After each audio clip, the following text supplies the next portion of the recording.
Nada mais do que eu sou só uma pessoa normal, como qualquer uma, tentando aí batalhar na vida, realizar seus sonhos e conseguir. Aí eu só queria pedir, se possível, se vocês pudessem fazer um pouco de silêncio, só pra gente conversar, pra ficar melhor, e a gente ter uma conversa bem legal, pode ser?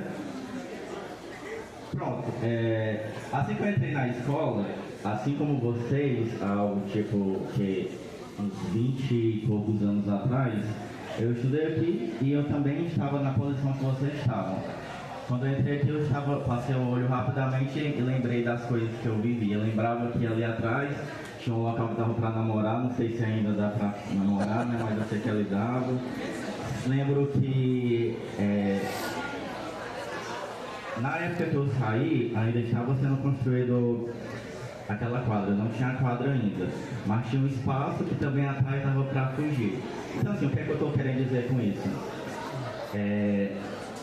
É normal, nas fases da nossa vida, a gente viver, passar e curtir cada momento da nossa vida. Porém, eu queria começar a minha fala fazendo uma pergunta para vocês, e vocês não precisam me responder. Eu só queria que vocês refletissem um pouco sobre essa pergunta. Como é que vocês se imaginam daqui a 10 anos? Tipo assim, olha, faço essa pergunta para vocês. Como vocês se imaginam daqui a 10 anos? Após isso, eu quero que vocês se perguntem: o que eu tenho que fazer para chegar onde eu me imaginei daqui a 10 anos? E eu nem estou fazendo essa pergunta para ser aqueles coach de internet, porque assim eu nem gosto. Mas é porque eu acho que é uma reflexão válida. Porque a partir do momento que você determina onde você quer chegar, você pode traçar as ferramentas necessárias para chegar naquele local. Tá ok? E eu vou contar um pouco assim da minha trajetória, não que vocês tenham que seguir a minha trajetória ou a trajetória de X, Y. Vocês podem seguir a própria trajetória de vocês. Mas, por mais que a sociedade, por mais que a internet, por mais que o TikTok, por mais que o Instagram nos mostre que é muito difícil você atingir os seus objetivos estudando na educação, não é somente você mudar de vida, não é somente você ganhar dinheiro, não é somente você ter status, não é somente você postar no Instagram que você conseguiu. É você passar pela vida e você saber que você realizou, que você viveu, que você não apenas existiu. Já imaginou você passar pela vida, ter a oportunidade de vir na escola que você estudou e ser tão bem recebido, ser bem lembrado? Então, quando você passa pela vida, você para refletir o tanto que é importante e como a educação ela pode transformar as nossas vidas.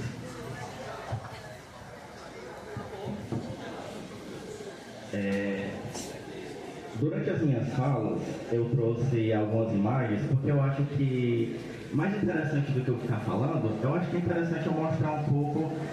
Eu abri aqui um pouco dos meus arquivos pessoais, das minhas fotos, que eu gostaria de mostrar um pouco para vocês por onde eu passei, as coisas que eu fiz. E durante a minha conversa, se vocês tiverem alguma dúvida, vocês podem me perguntar, tá bom? Antes de eu começar a falar um pouco da minha trajetória, eu queria só explicar o que eu faço, porque eu acho que pode ter parecido um pouco confuso. Atualmente eu sou cientista. Não sei o que passa na cabeça de vocês quando vocês pensam o que um cientista faz. Alguém gostaria de responder? Você, como é seu nome? E Lucas, o que é que você acha que um cientista faz? Pesquisa, mas quando vem na sua cabeça cientista, qual a imagem que vem na sua cabeça? Alguém quer ajudar o Lucas? Você, como é seu nome? E aí, Matheus, o que é que você acha? Pesquisa, né? Pronto, eu vou ajudar vocês, já que a única palavra que vocês estão vendo na cabeça no momento é pesquisa. Exatamente, eu faço pesquisa. Então, diariamente eu estou no laboratório de pesquisa, trabalhando com animais de laboratório, amostras de humanos, fazendo pesquisa na área da biologia e da saúde. Por exemplo, a minha área de pesquisa, eu trabalho com doenças cardiovasculares. Então eu estudo, por exemplo, como é que o coronavírus ele infecta o nosso corpo e promove morte ou sequelas. Vocês lembram que na época da Covid-19, as principais pessoas que morriam eram quem? Os idosos ou pessoas que tinham doenças, como hipertensão, diabetes. E tudo isso tem um motivo, porque quando o vírus ele infecta o nosso corpo, ele infecta os vasos sanguíneos e aquelas pessoas que já têm doenças instaladas, ela tem mais chances de morrer. Então, na minha rotina laboratorial, eu trabalho fazendo pesquisa, investigando o que acontece no corpo, tá certo? Mas, por que é que eu escolhi isso e por que é que eu cheguei até aqui? Eu procurei até uma foto, Ana, cadê a Ana? Que acho que foi alguém da escola que me mandou, que é uma foto que eu estou exatamente aqui, nesse espaço, e nessa época não tinha computador, não tinha nada, tinha as cartolinas. Na verdade não era nem cartolina, era aqueles papel madeira. Aí eu lembro que eu estava aqui com papel madeira com meus colegas, e naquela época era aquelas calças, que era calça bem redonda, assim, eu já sou magro e pequeno, né, mas eu era menor ainda, e enfim. Mas eu lembro que meus pais, eu vim de uma família muito pobre, então assim, meus pais, obviamente a gente nunca passou fome nem nada, mas meus pais sempre me falaram que a gente tinha que estudar, então eles sempre nos forneceram as condições necessárias para estudar, tá ok? Como é seu nome?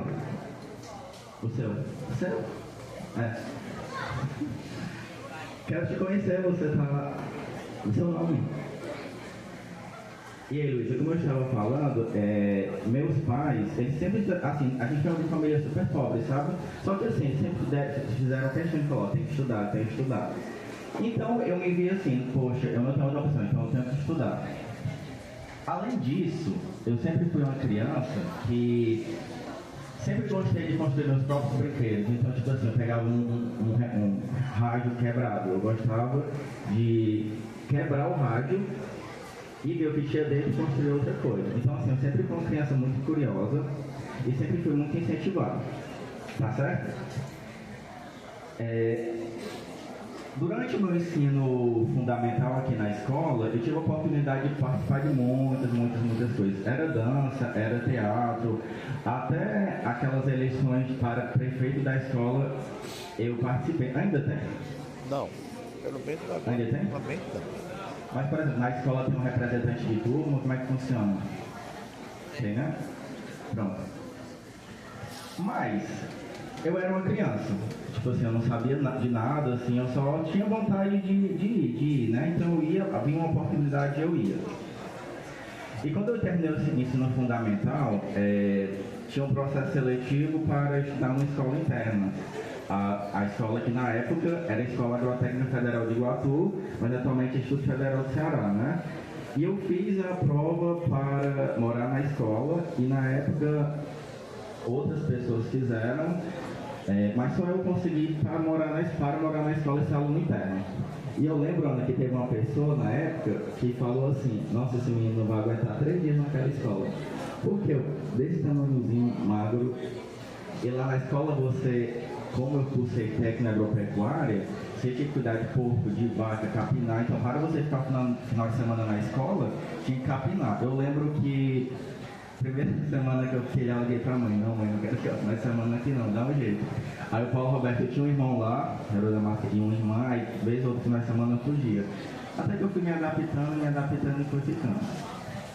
Eu tenho até a foto para mostrar para vocês dessa época, para a gente ir narrando e vocês ficarem vendo que eu estou só falando do balé. Tá um pouco ruim a imagem, mas essa imagem é uma da... É o meu segundo e meu terceiro ano na Escola Agrotécnica Federal de Iguatu.